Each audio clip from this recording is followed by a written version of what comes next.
എല്ലാരും ചൊല്ലാണ് ചങ്കാണ് നെഞ്ചിലെന്ന്. ഇരട്ട ചങ്കാണ് നെഞ്ചിലെന്ന്. ഞാനിപ്പോ കണ്ടപ്പോ മാസപ്പടിയുടെ തുണ്ടാണ് കണ്ടതയ്യാ, കൊച്ചു തുണ്ടാണ് കണ്ടതയ്യാ. വേണ്ട, മിണ്ടണ്ട, നമുക്കിവിടെ നിർബന്ധമൊന്നുമില്ല. നമ്മളങ്ങോട്ട് മിണ്ടാൻ പോയിട്ട് വരും. മൈൻഡ് ഓടിച്ചാൽ തിരിഞ്ഞു വെക്കളഞ്ഞു. പ്രായത്തിന്റെ ഒരു പക്വതെങ്കിലും കാണിക്കണ്ടേ? മാമ, ഞാൻ പറഞ്ഞ പോലെ നിങ്ങൾ കേൾക്കണുണ്ടാമോ?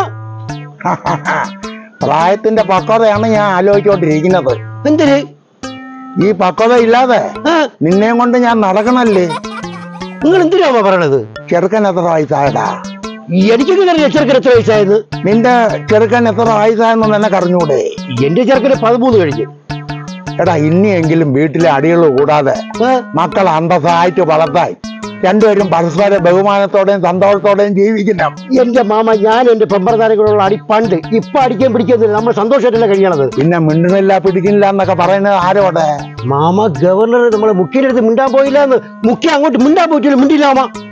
നിന്റെ മുഖ്യൻ അങ്ങോട്ട് കയറി മിണ്ടിക്ക് കൂടെയല്ല. എന്തിനാ മാമ? നോട്ടി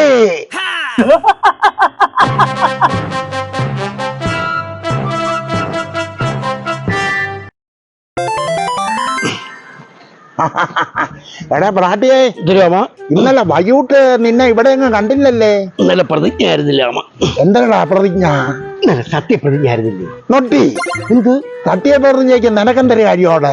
എന്റെ പൊന്നു മാമ, നമ്മൾ പാർട്ടിക്കാരില്ല, അവിടെ സംഘാടകരായിട്ടുന്നത്. ഓ, അത് ഞാൻ മറന്നുപോയി. എങ്ങനെ ഉണ്ടായിരുന്നു സത്യപ്രതിജ്ഞ ചടങ്ങ്? ഗംഭീര പരിപാടിയായിരുന്നു. കൊള്ളായിരുന്നല്ലേ? പക്ഷേ നമുക്ക് മനസ്സ് വിഷമം ഉണ്ടാവുന്ന ഒരു കാര്യം ഉണ്ടായി മാമ. അത് എല്ലാവർക്കും വിഷമം ഉണ്ടാവും. ഗവർണറും മുഖ്യനും കൂടെ മിണ്ടാതിരുന്ന ആർക്ക് വിഷമം ഉണ്ടാവില്ല. ആമാ, അവര് സ്ഥിരമുള്ളത് തന്നെ ഈ അടി, ഇണങ്ങും പിണങ്ങും. ഇതൊന്നും നമ്മൾ ആര് മൈൻഡ് ചെയ്യും? ഇതൊക്കെ ഒന്നും അല്ല. പിന്നെ എന്തൊരു വിഷമം നിനക്ക് തോന്നിയത്? നമ്മളെ മുഖ്യന്റെ അടുത്ത് ഗണേശ സാറ് സിനിമയെ പറ്റി ഒരു കാര്യം പറഞ്ഞു മാമ. എന്റെ അടുത്ത് പറഞ്ഞടാ. നിങ്ങൾക്ക് സിനിമയെ പറ്റി എന്തിനു പറഞ്ഞത്? സിനിമയ്ക്ക് പറ്റിയ ഒരു കഥയിരിക്കുന്ന മാമൻ പ്രൊഡ്യൂസ് ചെയ്യണോന്ന്. ഈ ചെറുക്കന്റെ ഒരു കാര്യം. എനിക്ക് പോയിന്ന് കാര്യം പറ കാര്യം പറയണത് എന്താ? പിന്നെ എന്റെ മാമ അതല്ല പറഞ്ഞത്. പിന്നെന്തരേ? സിനിമ വകുപ്പും കൂടെ മുഖ്യന് ചോദിച്ചു ഗണേശ മന്ത്രി. അത് ചെറിയാൻ വിട്ടുകൊടുക്കൂല്ലടാ. ജമ്മൻ ചെയ്താ വിട്ടുകൊടുക്കൂല. ഒരു കാര്യം പറയേ. അത് ഞാൻ പിന്നെ പറഞ്ഞുതരാം. പിന്നെ ചാപ്പാടൊക്കെ ഉണ്ടായിരുന്നാടാ? ഗംഭീരം മാമ, ഗംഭീരം. കാറ്റി കാണും. കാറ്റി ഞാൻ ഒരു തുള്ളി കഴിച്ചില്ല മാമ. അതെന്താടാ ഒരു തുള്ളി കഴിക്കാത്തത്? എന്റെ പൊന്നു മാമ, മുഖ്യം കഴിക്കാതെ എനിക്ക് കഴിക്കാൻ പറ്റൂ? മുഖ്യനെ ചായ കുടിക്കാൻ വിളിച്ചല്ലേ? അയ്യോ, എന്തിന്? മുഖ്യനെ ചായ കുടിക്കാൻ വിളിച്ചല്ലേ? ചായ ഇട്ട് വെച്ചിട്ടുണ്ട്, വന്ന് വേണമെങ്കിൽ കുടിക്കാൻ പറഞ്ഞതാ. നിങ്ങളാണെങ്കിൽ കുടിക്കോ മാമ? അത് ശരിയെന്നടാ. മാനം കെട്ട ആര് പോണത്? അതിനെക്കാട്ടി സന്തോഷ വാർത്ത ഉണ്ടായി. ഉണ്ടായാ? എന്തരാണോ എന്തോ? നമ്മളെ ഗണേശ മന്ത്രി മുഖ്യന് സംഭാവന കൊടുക്കണ കുത്തുവളക്കായിരിക്കും. എനിക്ക് പോയെന്ന് കുത്തുറപ്പം മുളക്കും കുത്ത പറയുന്നല്ല. എന്റെ മാമ നവകേരള ബസ്സിന്റെ ഒരു സദസ്സിന്റെ ബസ്, ആ ബസ്സിൽ ഇങ്ങനെ മോഡിഫൈ ചെയ്ത് ക്യാരവാനാക്കി നമ്മളെ മുഖ്യന് സംഭാവന കൊടുക്കുകയാണ് ഗണേശ മന്ത്രി. ഓ, മെടുക്കായി. ഇത് പൊളിക്കും മാമ. അത് മാത്രമല്ലടാ, പിന്നെ ക്ലിപ്പ് ഹൗസില് പുതിയൊരു ലിഫ്റ്റ് ഇവിടെ വരാൻ പോണെന്നാണ് ഞാൻ അറിഞ്ഞത്. ഇനിയോ?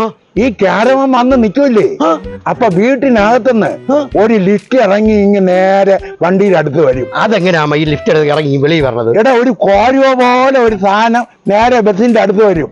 വന്ന് കറങ്ങണ കസേരയോട് കൂടി നിന്റെ മുഖ്യനെ പൊക്കി 2ാമത്തെ നിലയിൽ കൊണ്ടങ്ങിരുത്തും. ഇതിലപ്പുറം എങ്ങനെയാടാ ഗണേശൻ നിന്റെ മുഖ്യനെ പോക്കണത്? യാതെ തന്നെ.